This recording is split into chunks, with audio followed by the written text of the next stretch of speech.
Hi, I'm Patrick Paul, CEO and founder of Favro, and this is the Learn from Leaders podcast.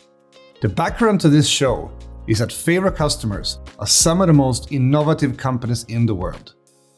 Enterprises wanting to be more agile, software as a service companies scaling fast, and game developers and publishers wanting to master live ops. So we get to know some truly inspiring leaders in product development, marketing, operations, sales, executive management. And what we do here is that we interview them about leadership so we can all learn from them. Let's go. Are live with Zoë and Kevin. Welcome to the show. Great. Hi everyone. Hi Kevin. Hi Zoë. Patrick. This is a very, very special edition because we are on season 3 now of the podcast. Learn from leaders, and we were looking at which were the podcasts that were most popular, and you were 2 of the most popular episodes that we had.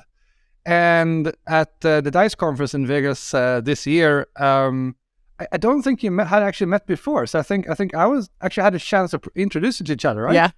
Yeah. We were having our epic lunch, I think, Patrick, and then Kevin walked by, and we were both like, "Wait, I know who you are." I'm super happy that the podcast had reached the level now that we're escalating to this. So I'm super excited about today. What we're going to talk about is the future management in the game industry, and both the interviews I had with both of you kind of focused on this, but from different aspects. And today we'll seem to talk about what's the challenges that we need to adapt to, and what does this mean, for an organization, for culture, how you're recruiting. But then I would also, later, and this will be kind of like part 2 of this conversation, go into what does it mean as a leader, how as, if you as a person, and anyone listening who is a leader today or an aspiring leader, what does it mean? So that will be kind of part 2 of the conversation. But before we get into that, for the ones who doesn't know you, we need to get a little bit of the backstory. So leading up to what you're doing today, maybe we start with you, Zoë. Yeah. My route is interesting. I think it's pretty typical for people who've been in the industry a bit longer. Is that I didn't go to school for games. It wasn't really a thing when I was going to school. I thought I was going to be an artist, a photographer, or perhaps an art curator. So went to school for art history and fine arts. But it all kind of makes sense to me because I really connected with creative people. That was kind of my world. My father was an artist. He's a painter. He's quite actually a well-known Canadian painter. So I grew up in a very creative, collaborative, kind of crazy world of creative, inspiring people. And so when I found game developers, I was like, oh, these are my people. Like the creative mixed with the technology. It was so exciting to me. And then honestly, I met someone who worked in the industry, and he said, you'd be a really good producer because you love working with people, and our career can sometimes be very solo. And I suspect that maybe it's not totally inspiring you. And he was right. And so I had an opportunity to work at just amazing, actually through the art world, helping people create multimedia and game projects who were fine artists. And that really piqued me into that little world of technology and creativity. And then after that, I got my first job in games, and that's kind of, how it all started. And that first day at my very first game studio, I was at Backbone Entertainment up in Vancouver, and it was just so exciting. And this year is my 20th anniversary of being a producer. So it's kind of neat. So you're making a bit of a jump there from getting started to 20th anniversary. Okay, you need to do like the super short version. Like, okay, what was some of the highlights on that? I mean, which games are you most proud of that you were part of producing? That's a great question. I think there was some early on ones there that were canceled. So sadly, we worked on a really exciting project. I worked at Pandemic Australia, so it's also allowed me to move all over the world. We were working on a not-so-secret game of a very famous comic IP that got canceled after 2 years, and it was such a cool game. It was open world. It was based on a very well-known movie. It was great. I wish that had come out, but I'm very proud of what we did in the 2 years I was there. But I think my biggest pride and joy is Gears 4 and Gears 5. And probably Gears of War 5.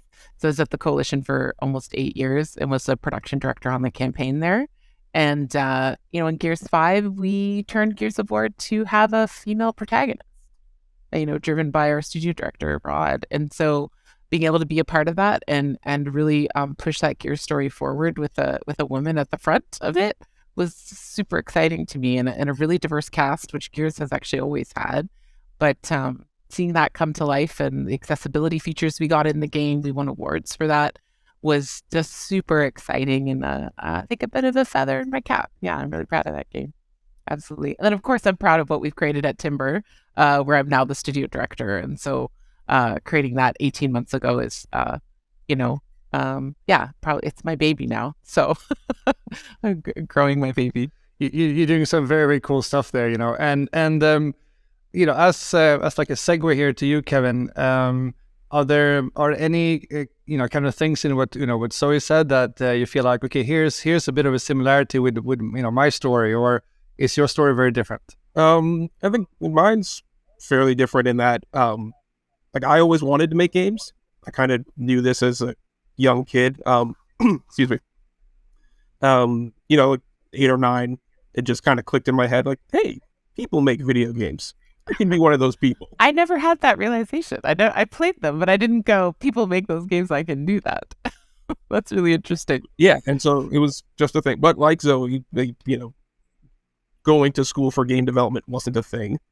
I told my mom I wanted to make video games, and she was supportive in the sense that, she didn't tell me no, but she always told me to have a backup plan. I never had a backup plan. And so I taught myself to program because I knew I wasn't going to be an artist. And then in high school, my best friend and I, we made a bunch of small games, and I kind of brought that with me into college, and ended up getting an internship at EA. It was actually a design internship. I was working on maps for a character action game that got canceled. But in the middle of the internship, so I guess kind of similar to Zoe, someone came by and said, hey, I think you'd make a good producer. And my response was, what is a producer? And so I kind of got the rundown on that and shifted my internship, and then kind of that was it. I just kind of took to it and been producing ever since. And I think you have to say a little bit about what you're doing right now, because not only is it some very cool stuff you're doing, but you also got a ton of recognition for that this year, or at least the studio. Yeah, the studio. Yeah, so I'm the director of development at Double Fine, and Psychonauts 2 was an amazing journey, which I'm going to plug the documentary. If you haven't seen it, I highly recommend it. The team there did a fantastic job making the game, and the 2-player productions did an amazing job with the documentary.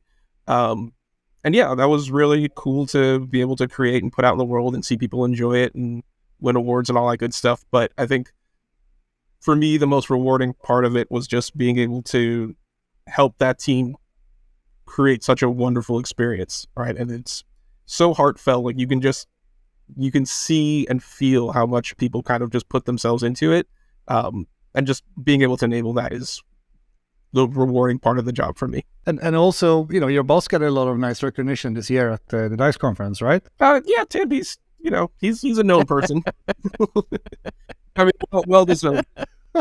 well deserved. I'm definitely super happy to been able to see him, reach that milestone and be there to share it with him. I mean, before we move on, I want to ask you something about the documentary that you kind of named, because I almost everything I do is with games in one way or the other, but I dabble like a little bit in film, and I really like these kind of behind the scenes documentaries, especially with everything Star Wars, the Star Wars gallery, everything, like how did they make this episode? I always enjoy those more than the actual episodes. And but you did this documentary and you opened up. I mean, how did that feel from your point of view? I mean, it was very naked. Yeah, and I think that's what makes it really great, is that we're not really putting a filter on things. Obviously, we can't show everything, but we do want to give as close to that one-to-one view as we can. I will admit, when I first started at Double Fine, the cameras are there and you see them all the time. But then after a couple months, they kind of stopped being there. And, yep, there's someone in the corner recording what you're doing, but you're just doing what you're doing. And then, when the pandemic hit, it just kind of switched to now there's an extra Zoom box in the meeting. So it's just the way we do things. And I think it's great that we get to share that with the community. That's super cool. So let's go a little bit into the topic of today. Management. In the future, in the game industry. I mean, there's like so many different conversations we can unpack from this. But the way I would like to structure it, like a little bit today, is that maybe first we can talk a bit about, what is changing right now in the industry? For example, live games. How is that changing, management of a studio? How is it changing culture? How is it changing recruitment? The more organizational things. And then, when we talked a bit about that, we do a little switch and we get into, part two of this conversation. And we talk about this from more of an individual point of view. What does it mean for, you as leaders, and for leaders that are listening right now, and for leaders that are, people that are aspiring to be leaders listening right now. So maybe we start in the end of, what do you think are the most impactful challenges that are changing how things needs to be done if you want to do it efficiently? Who wants to go first? I'll jump in. Sure, Kevin's been talking for a bit, so we'll give him a little break. I think we're just living in that post-COVID world. And I think the world, not just the world of work, but the world is different now. And people's expectations of you as a leader and expectations of work, they're different. They're really different. And I think things were already changing before that. But now it feels like maybe, I don't know if it's just in games, but in general, people have almost like come into their power and gone, no, I don't want that. And they're pretty open to saying it. Whereas maybe, it wasn't so comfortable before. But, certainly what I'm hearing in the industry is when people are mandating people back to work, people are going, no, I'm going to go somewhere else. And there's a job there. Because yes, there's been layoffs, but a ton of studios are hiring too. And so, any one person probably has 3 or 4 job opportunities they can slide into if the environment they're in isn't great. And, I think for us, it's like we've got to create those environments, because you can't just recruit people on salary. You can't just recruit people on the games you're making. You've got to have some sort of value proposition that's more than work. And I think that's a big change. And I think it's a bit of a struggle for some old school leaders. Some of that little bit of like, I'm going to complain about those whiny millennials and Gen Zers, but it's not just that generation. It's everybody. I don't know what you think about that. Cool, yeah, Kevin. Yeah, no, I completely agree. It's a thing that, fortunately, I feel like we were able to recognize and kind of embrace. And, for us, we definitely put a big focus on retention, because to your point, Zoe, it's, the dynamics around that are a lot different now. And yeah, when people feel like they have more, because they do really have more freedom now, it is, then you really have to think about, okay, why do people want to be here? What brings them in every day? And then, with recruiting, how are you, what are you offering to this person? Because to your point, you could have 2 or 3 other offers. And, it isn't just salary. It isn't just the games. It is, you have to think about it a lot more holistically in terms of what your organization brings to someone, and, what you're trying to offer that person to have them be a part of your team. So, I would love to jump into talking about kind of organizational, setup and culture, but I actually have to throw in another question in between, taking what you both said, because you have to remember that at this time right now, talking about like there's a huge demand, people can just leave. There's also a lot of people that are seeing a lot of struggle right now. It's like there's no venture funding, the market is bad, so forth. From not like an investment point of view in games, I definitely see, I think what you're seeing, that there's a lot of new studios being formed with money, very fresh money from newly formed VCs. But I mean, hey, I'm out of Europe. You're US. Can you just give like a short perspective on how you actually see your competition, not from maybe top down, but like bottom up, the ones like coming there, nibbing, trying to get your best talent, because both of you you both have a great reputation for recruiting the best talent, but someone obviously, not someone, everyone wants to come and take your talent. We're gonna hand it to you, Kevin, to go first. I'm curious what you're gonna say. Yeah, well, again, like I said, it was a thing where we just made a really big focus on retention and basically, just knowing your people, understanding, what they want, and, being really receptive to that and understanding how your organization needs to change in order to adapt to that, because it's bottom up, not just in terms of like competitors coming, but even just like within the company now, right? Like that dynamic has shifted some. And so thinking about it more as like a partnership with your employees has helped us, really kind of, strengthen what we've been able to offer. Oh yeah, I love what you just said, the partnership. Oh, I'm going to steal that. I'll give you full credit. But yeah, that's I think that's a great perspective, and that sparked me to think about something that we've really leaned into at Timbre's, being really ultra transparent as a leadership team. And sometimes that can feel destabilizing for people because they're not used to hearing the things that we share with our team. But we say to everyone, hey, we start with trust with you. We trust you from day one. You don't have to prove to us that you should be here. You did that in the interview. We trust you.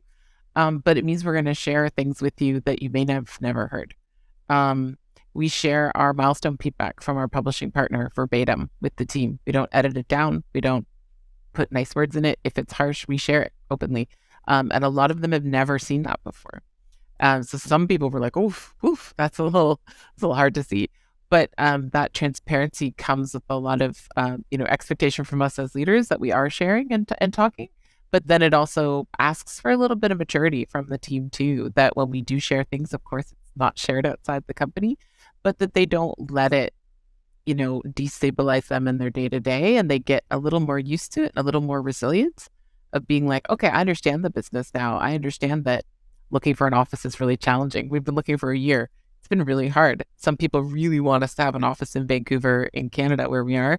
It's taken a year to find it, but we keep sharing and saying, this is what's happening. We hope to have one by this date. Oh, that one fell through because of this. But I think a lot of people haven't heard those things. Or, if we don't pass a milestone, we talk about it very openly and why and what happened and how we're going to fix it. And I think you need to have those conversations, and you need to assume the partnership.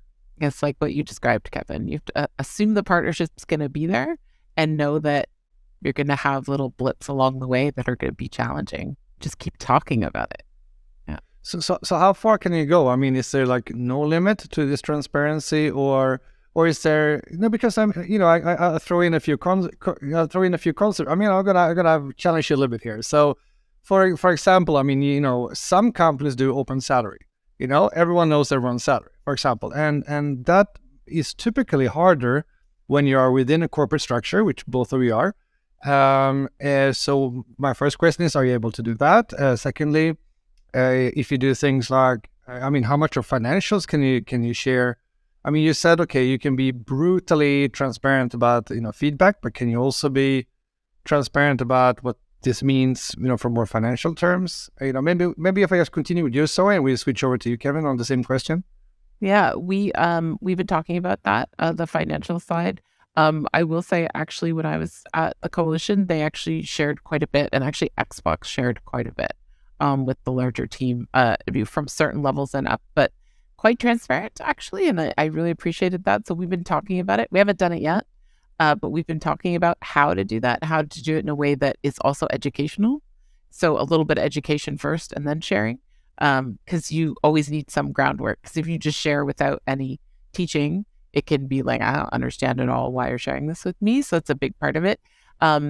Individual pay transparency, no, we don't do that. But BC, so British Columbia, where we are in Canada, is implementing the law that you have to put pay scales on job descriptions.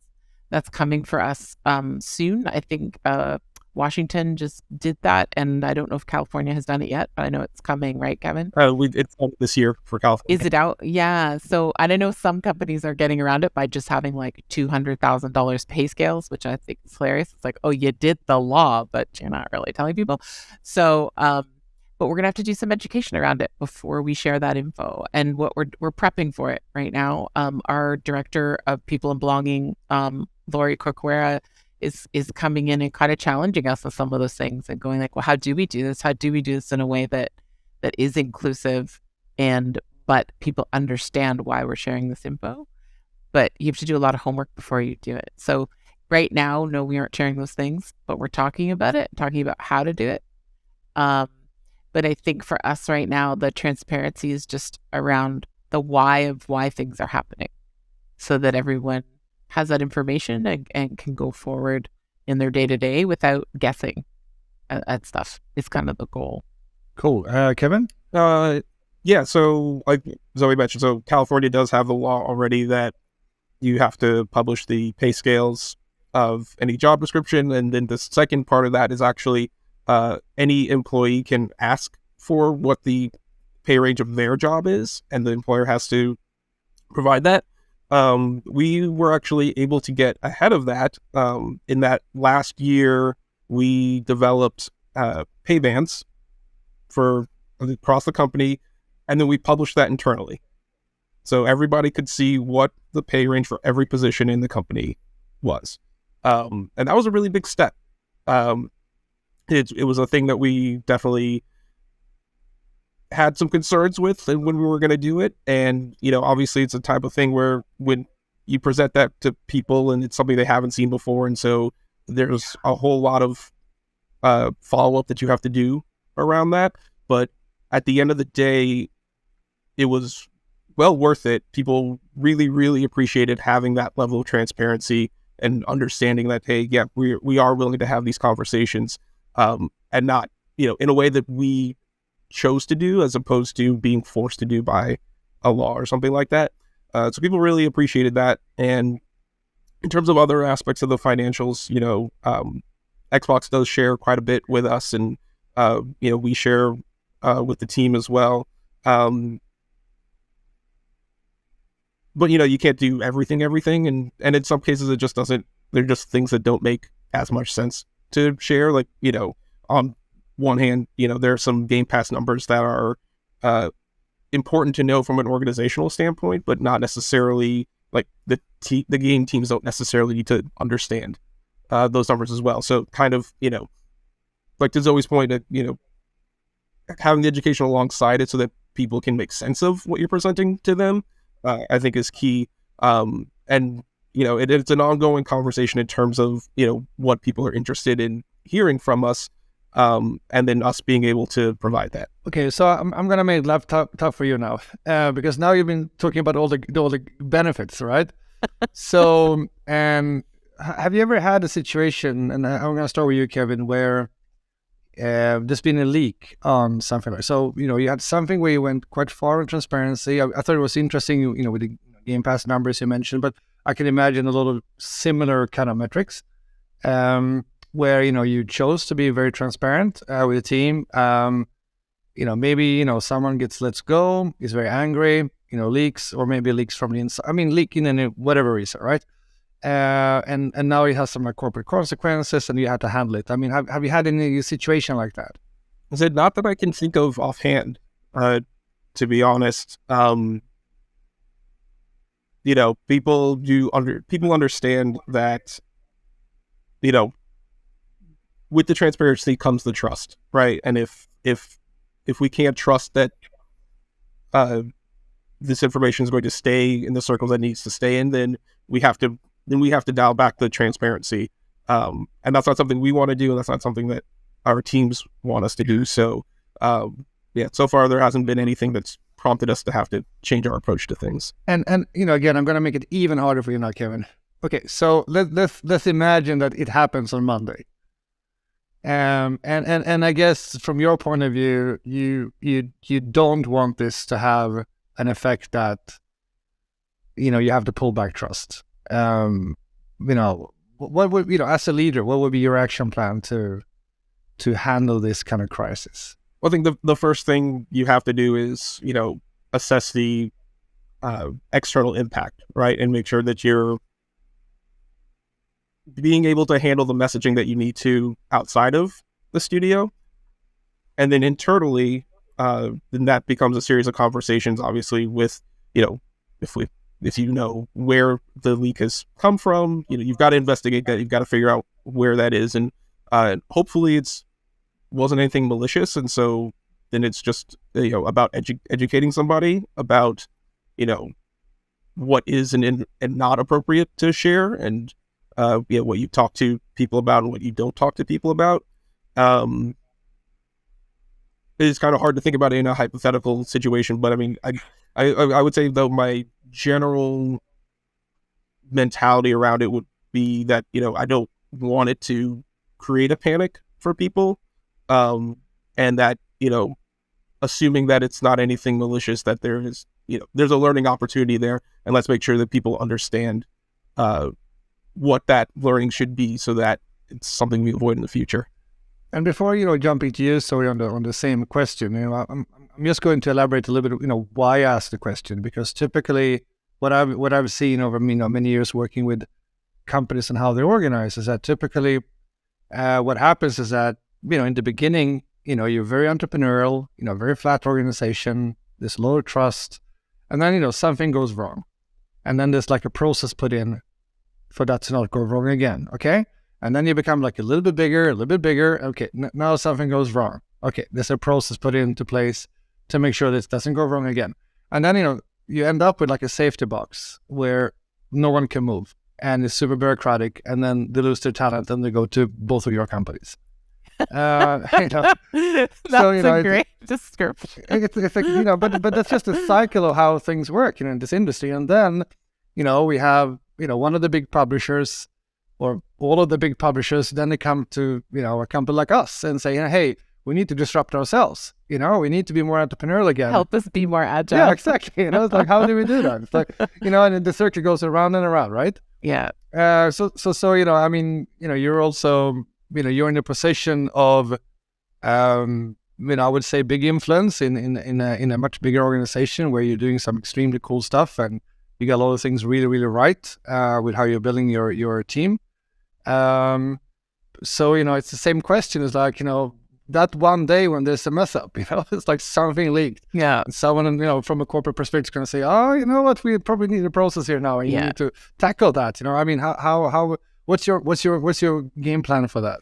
It's such a good question. And I even go back to Kevin, like Double Fine's been around for years, right? And they have that culture, and it hasn't happened. So, I mean, maybe it's happened a long time ago, I don't know, but it seems like you've been able to maintain that. And so, I kind of look at studios like that and model some things after that and go, okay, well, if you're doing it, what are you doing differently? I think for us too, it's in our interview process. We talk about it quite openly. We talk about our highly collaborative nature, and that might be different for people. We ask people if that's what they want. We talk about a lot of inclusion and culture add in our interviews. So people got to know what they're getting into, I think, before they come, and know that there is things going to be shared that they may not be used to. But I think it actually comes back to, I think what sparked even this podcast, what we were talking about at DICE, was just that really high accountability, because you can't have high empowerment teams without accountability. That's just chaos and not good for anyone.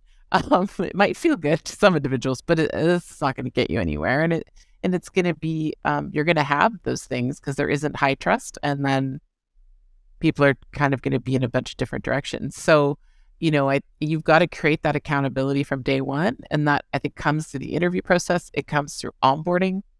It comes through that person's relationship with their manager to make sure those one-on-ones are happening. And it's really a valuable, honest conversation between two people, so that there is no desire, like you said, that this like maybe an angry employee is going, I'm going to share these things because I'm going to screw Timbre, I'm going to screw Double Fine. And I love what you said, Kevin, is that maybe it'll happen by accident and that it's not malicious. And so then it's education, and it's going, okay, maybe we now need some training around your behavior on social media because someone messed up. I once accidentally leaked something from Gears on Twitter because I took a photo of a coworker. We were working overtime. We were joking around. It's kind of a funny photo. I posted it. Someone in our community immediately messaged me and said, "Oh my God, you have a photo of every enemy in Gears 5 in your background. And you've now just told Twitter all the new enemies in Gears 5. I was the production director of the campaign, right? It was just a mistake, but I immediately deleted it. No one saw it. But we actually leaked our DLC in our accessibility video that Xbox produced. It was on someone's screen in the video. And so accidents are going to happen. And I guess that also comes to something I think we talked about too. We've talked about a little is that you're going to make mistakes and you're going to fail sometimes. But yeah, please don't create a bazillion policies that is almost like jail for developers, where you're constantly bumping up against a policy and you can't change things or move forward. And there's something I say to everybody at Timbre. I said this to two people yesterday. It's like, if you're coming up with something or a way of working and you need to stop and say to yourself, is this Timbre? And is this how Timbre would do things? And if your answer is, I actually don't think so, I think it's how I would have done it in the past or how this other organization would have done it, take a moment and take a pause and maybe flip it on its head a little bit and go, what's the new version of this? What's the 2023 version of this? And take a little longer with it and be willing to disrupt yourself a little bit and try something different. Cool. Try something different. I think that's a great segue to, moving into, part two here. I hope you enjoyed this conversation. If you did, you know what to do. Share it in your social media so more people can take part and learn. And one more thing, check out Favro Academy on favro.com for many more learnings. Thanks for tuning in.